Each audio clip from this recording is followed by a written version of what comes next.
ലാലിന് ഈ സിനിമയിൽ അമിതമായ പ്രതീക്ഷ തന്നെ ലാലിനുണ്ട്. കാരണം ശോഭനയാണ് നായിക. അവരുടെ ഒരു കോമ്പിനേഷൻ, അവരുടെ സിനിമകളിൽ അവർ 55 സിനിമകളിൽ നായകനും നായികയായിട്ട് അഭിനയിച്ചപ്പോൾ അതിൽ 95% സിനിമകളും ഹിറ്റായിരുന്നു ആയിരിക്കണം. ഒരു ഭാഗ്യ ജോഡിതാണ് അവർ.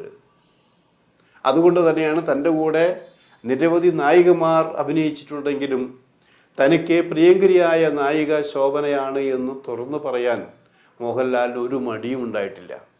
അപ്പം അങ്ങനെയുള്ള പ്രത്യേകതകൾ വെച്ചുകൊണ്ടാണ് ഈ സിനിമ ഇപ്പോൾ വരാൻ പോകുന്നത്. അങ്ങനെ പോകുമ്പോഴെന്താ, എമ്പുരാൻ ആയിരിക്കുമോ ഇത്? എമ്പുരാൻ്റെ ബഹളങ്ങൾ കുറഞ്ഞിരിക്കുന്നു. നിങ്ങൾ ഈ മനസ്സിൽ എമ്പുരാൻ ഉണ്ടെങ്കിൽ അതിപ്പോൾ തൽക്കാലം മാറ്റിവെക്കുക. അത് മാറ്റിവെച്ചുകൊണ്ട് നിർമ്മലമായൊരു മനസ്സോടെ, നിർമ്മലമായ കണ്ണുകളോടെ വേണം ഈ തുടരും എന്നുള്ള സിനിമ കാണാൻ പോകാൻ.